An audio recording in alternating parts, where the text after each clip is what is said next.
Herkese merhaba. Hiç örgü örmeyi bilmeyen ancak bu işe merak salmış kişilere sıfırdan örgü örmeyi öğretmeye çalışacağım. İlk serinin videosu ile karşınızdayım. Örgü örebilmek için edinilebilecek temel malzemelerden ilki tığ ile örecekseniz tığ, şiş ile örebilecekseniz eğer de şiş olarak iki gruba genellikle standart bir şekilde ayrım gösteriyor. Sizin ne yapabileceğiniz, ne tasarlamak istediğiniz tamamen sizin hayal gücünüze kalmış. Eğer motiflerden oluşan bir battaniye yapacaksanız genelde şöyle koton içerikli ipler ya da yün akrilik içerikli ipler kullanabilirsiniz.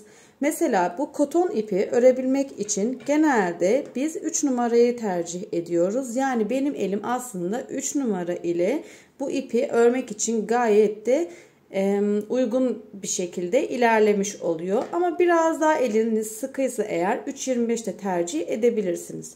Ya da bir atkı yapacaksınız ve bunu tığ işiyle yapmak istiyorsunuz.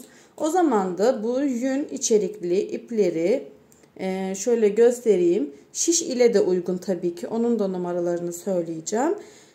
Tığ ile örmek isterseniz 3.25, 3.5 olarak da kullanabilirsiniz. Genelde tığların üzerinde bulunan numaralarımız, bakın şöyle netleyeyim. Şu 3.25 yazan yer bizim tığımızın aslında kalınlık ölçüsü olmuş oluyor. Eğer bir amigurumi yapacaksanız ve bu işten de para kazanmak istiyorsanız ya da sevdiklerinize herhangi bir hediyede bulunacaksanız da 2 numarayı tercih edebilirsiniz oluyor. Yani 2,0 milimetre olarak gözüküyor. Onun da başı bu kadar böyle incedir tığımızın. Tığımızın kafası yani şu kanca kısmı ne kadar ince olursa o kadar ince ip ya da o kadar sıkı işlerle de uğraşabilirsiniz. Size örnek göstermek istediğim bir amigurumi örmek isterseniz eğer bunu 2 numara tığ ile çok rahat bir şekilde örebilirsiniz. Amigurumi yapmak isterseniz de koton içerikli ipleri tercih edebilirsiniz. Bunları ilerleyen videolarımda sizinle nasıl yapabileceğimizi bu tatlı kalplerden de severek gösteririm tabii ki de. Şimdi eğer bir motif yapmak isterseniz o zaman da 3 numara tığı yine kullanabilirsiniz. Ya da yün akrilikten oluşan bir şapka bile yapmak isteseniz o zaman da 3.5, 3.25 gibi numaraları da tercih edebilirsiniz.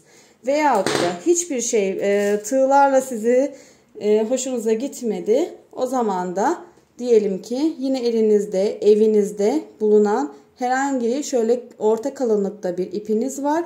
O zaman da ipinize uygun şiş tercih edebilirsiniz. Genelde iplerin üzerinde kaç numara tığ, kaç numara şiş kullanabileceğiniz onlar size anahtar kelimelerdir yazar. Ama kendi elinizi ve genişlik, bolluk açısından ya da sıkılık açısından da ayarlama yapabilirsiniz. Mesela ben buradaki ipi 4 numara bir şişle örebilirim. Çünkü benim elim bunu kaldırıyor. Şimdi dilerseniz ilmek nasıl atılır kısmına geçelim. Yeterli ekipmanlarımız şimdilik böyle. Size umarım en iyi şekilde yardımcı olabilmişimdir. Örgüde ilk başlama tekniği her zaman genellikle zincir üzerine kurulur. Şimdi size zincir nasıl çekilir, ilmek nasıl başlanır onu göstereceğim. Öncelikle yumaktan gelen ipimizi parmağımıza sıkmamak şartıyla biraz doluyoruz. Şöyle parmağımızı doluyoruz. Çok fazla sıkmamıza gerek yok. Daha sonra da işaret parmağımızda kan toplanmasına da lüzum yok. Evet, şimdi gösteriyorum. Umarım netlikte herhangi bir sıkıntı yoktur. Şimdi ipimizin ucunu şöyle 2 parmağımızla tuttuk. Baş ve orta parmağımızla tuttuk. Şöyle bir pay bırakıyoruz. Ve tığımızı içeriden dışarı doğru şöyle bir geçirdik. Geçirdikten sonra şu altta kalan ipi kesinlikle bırakmıyoruz. Aynı zamanda tığımızı da şu ipimizi tutup bırakmıyoruz. Ve şöyle bir tur çevirdik. dönmüş oldu. Şimdi şöyle bir parmağımıza bir kere daha dolayalım. Bu altta kalan ipi tutuyoruz. Ve şu işaret parmağımıza doğru gelen ipin de bir kısmını tutuyoruz. Burayı sıkıştırdık. Artık ipimiz buradan gevşeklik vermez.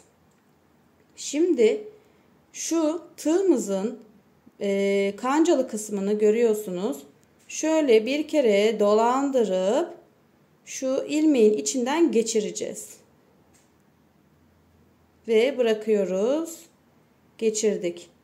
Bu bizim her zaman kilit zincir dediğimiz yerdir. Kilit zincir için tekrardan şu altta kalan ipimizi tutuyoruz.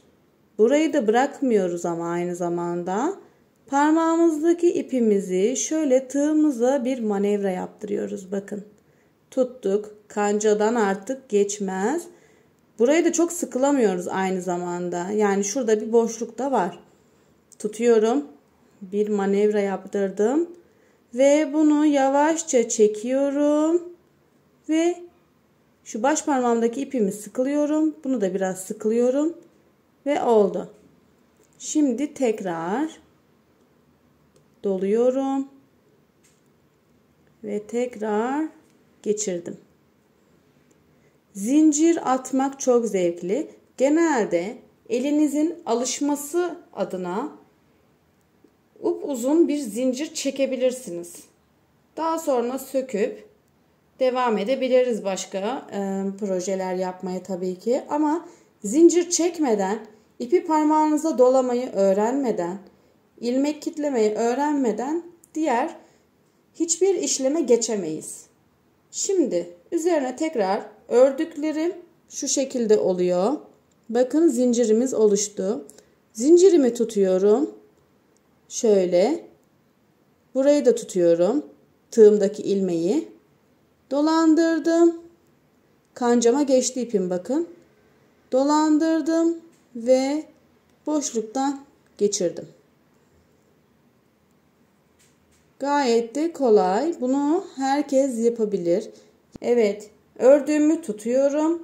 Son kez gösteriyorum. Ördüğümü tutuyorum. Tığımdakini tuttum. Altından şöyle geçiriyorum. Kancamda ipim. Ve ilmeğimi çekiyorum. Hem baş parmağımı hem de tığımı yukarı. Baş parmağımı şöyle geriye, tığımı ise yukarıya doğru çekiyorum. Ve bakın, zincirimiz oluştu. Şimdiki sırada zincirimizin üzerine ikili trabzanlar yapmayı gösteriyorum. Üzerine ipimi alıyorum. Çekmiş olduğumuz zincirin üzerine ikili trabzan yapacağız. Üzerine ipimi aldım.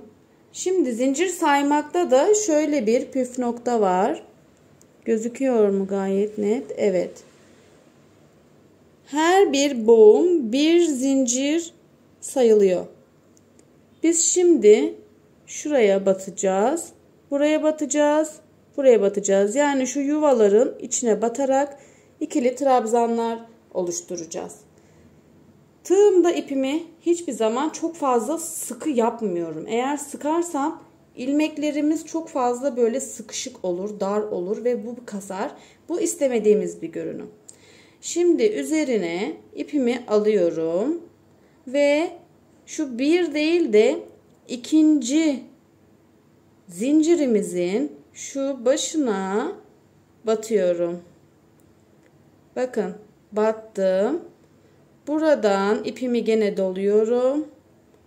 İlmek çıkardım. Tığımda 3 tane ilmek oldu. Şimdi şu alttan her zaman tutuyoruz. Şuradan tuttuk. Aynı zamanda şu gelen ipi de kıstırıyoruz parmağımızla. Tığımızla doladık. 2 tanesini çekeceğiz ilk önce. İkisini çektik. Şimdi 2 tane kaldı. Bu ikisini de çekiyoruz. Ve bu bizim yaptığımız ilk ikili trabzan. Tekrar üzerine ip alıyorum. Ve bu boşluğun içine tığımı batırıyorum. Eğer zincirimizi çok gevşek ya da çok sıkı batmazsak çok rahatlıkla tığımız o örgünün arasına girer. Şimdi 3 tane görüyorsunuz ipimiz olmuştu. Üzerine ipimi doluyorum. Bu ikisinin arasından geçireceğiz. Bu ikisinin arasından geçiriyorum. 2 tane kaldı. Ve bunu da geçiriyorum. Tekrar üzerine ipimi alıyorum. Zincirimin tam ortasına batıyorum. Ve ilmek çıkardım. Bakın 3 tane oldu. Şimdi bunu tutuyorum böyle. Ve tığımı dolandırarak ikisini bir çektim. İkisini bir çektim. Bu bizim trabzanlarımız oldu. Yani ikili trabzan dediğimizde bu bizim trabzanlarımız olmuş oluyor. Şimdi size çakma sık iğne denilen terimi gösteriyorum. Devam ediyoruz. Üzerine ipimi alıyorum. Zincirime batıyorum. İlmek çıkardım. Bu sefer üçünü birlikte çekiyorum. Ve çektim. Daha küçük bir örgü düğümü olmuş oldu. Üzerine ipimi alıyorum. Tam ortadan battım. İlmeğimi çıkardım. Ve hepsini birlikte çekiyorum. Üzerine ipimi alıyorum. Boşluğa battım. Boşluğa batınca şu tığımıza ipimizi hep yakın tutuyoruz. Bakın şöyle alttan bir kere dolayınca kancanın üzerine zaten ipimiz giriyor. Ve böylelikle 3 tane ilmek oldu.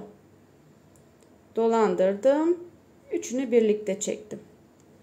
Şimdi de görmüş olduğunuz gibi buraya 3 tane çakma sık iğne, yalancı trabzan dediğimiz türünü yapmış olduk. Size göstermek için ikili trabzanlarımı tekrar düzelttim. İkili trabzan yaptık ve zincir çekmeyi öğrendik. Aynı zamanda da ipimizde kalan 3 ilmeği tek seferde çekip yalancı trabzan, çakma sık iğne dediğimiz terimi uyguladık. Ve şimdilik bu kadar. Hiç bilmeyenlere sıfırdan örgü örmeyi öğrettiğim 2 videoluk serinin ilk videosunda sona gelmiş bulunuyoruz. Devamı ikinci partta sizlerle beraber olacak. Buraya kadar izlediğiniz, yapabildiğiniz için teşekkür ediyorum. Tekrar görüşmek üzere. Teşekkürler.